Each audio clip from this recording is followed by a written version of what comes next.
In this video, I'm going to tell you exactly what to do if your professor doesn't teach during class. It is so frustrating when you leave class feeling more confused than when you went in, right? So I am going to walk through how to study even when your professors don't teach. This is a highly requested video, and I am going to talk about a lot of things that I've never mentioned before. So make sure to watch the entire video so you don't miss out on these tips. Now hit that subscribe button and click on the notification bell, and let's dive in. The way that you'll study will change depending on the class you're taking, whether it's med-surg, OB, fundamental psych, or something else. So I'm going to walk through how to study for each one of your classes so you never feel lost if your professor doesn't teach during lecture. I've listed all of these study tips and more out on a free nursing school study checklist for you, so make sure to download that after you watch this video. Now let's start with med-surg, since that's the bulk of what you'll do in nursing school. Med-surg nursing is heavily focused on disorders like heart failure, stroke, and kidney disease.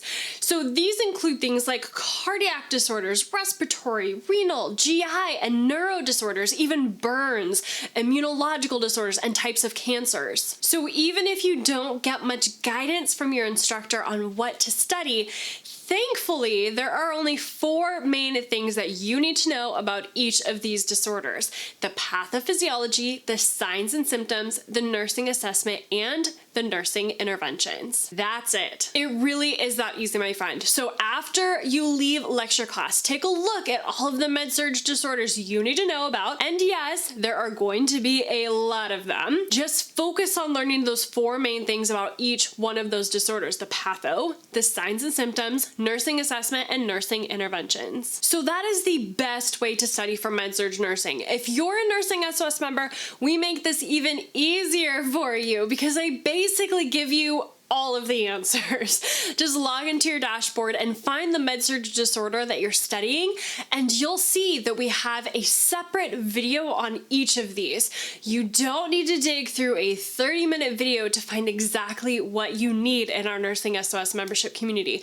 I walk you through it all step by step in individual videos. And thankfully, the same study system applies if you're studying OB, peds, and psych nursing too, and even some fundamentals topics. If you're an OB, peds, or psych, you'll find that a lot of what you're studying are disorders like gestational diabetes or anemia during pregnancy, or a ventricular septal defect that a baby might be born with, or bipolar disorder if you're studying psych nursing. All of these courses are packed with disorders that will follow the same study system. So study the patho, the signs and symptoms, the nursing assessment, and the nursing interventions. Now the same goes for fundamentals too.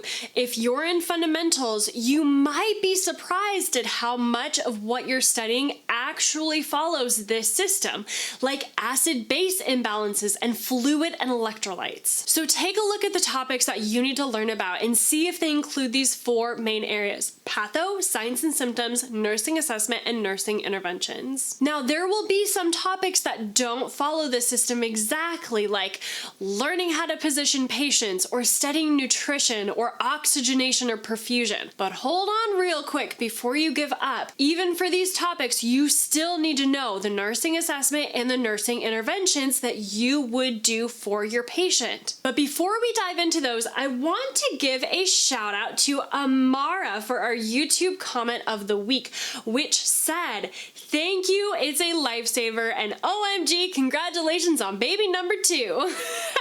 Thanks so much, Amara. And yes, we're having baby number 2 on the way. We are super stoked about it. We are due in early April, so maybe late March or early April, baby will be here. So leave a comment if your birthday is in March or April. Baby Rafano might just get to share a birthday with you. Alrighty, so here's how I recommend you study if the topic doesn't follow that 4-part system. You'll study 3 main parts instead: the description or the definition of what it is, what nursing assessment you would need to do for it, and what nursing interventions need to happen. That's the simplest and easiest way to do it. Focus on learning about these 3 key areas for each topic. So for something like perfusion and oxygenation, you'll study what that means. So what's the description and the definition of those things? Then you'll also study what you would need to assess for and the nursing interventions that you would need to do if something were to go wrong. The same goes for things like nutrition. What's the description of the nutritional deficit? So what is it? What would you assess for? And what nursing interventions would you do? Now, by this point, you might be questioning if it really is that simple. Can you really focus on just 3 or 4 key things when studying? And here's my challenge for you.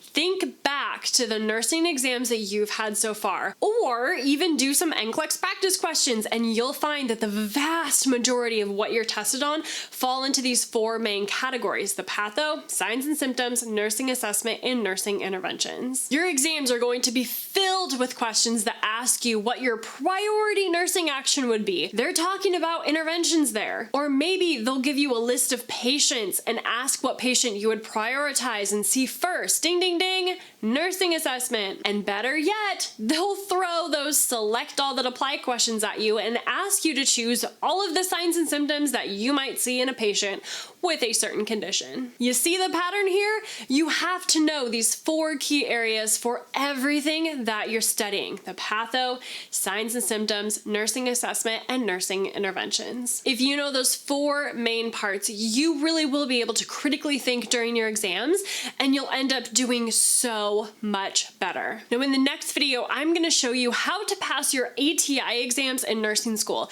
So if you're in an ATI program, make sure to watch that video because it is going to be gold for you in nursing school. And don't forget to download your free nursing school study checklist where I lay out all of these study tips and more for you. The link is down below in the description for you to get it. And make sure to like, comment, subscribe, and share this video with a friend. Now click on one of these videos right over here so you can keep rocking nursing school and go become the nurse that God created only you to be. And I'll catch you in the next video, my friend. Take care.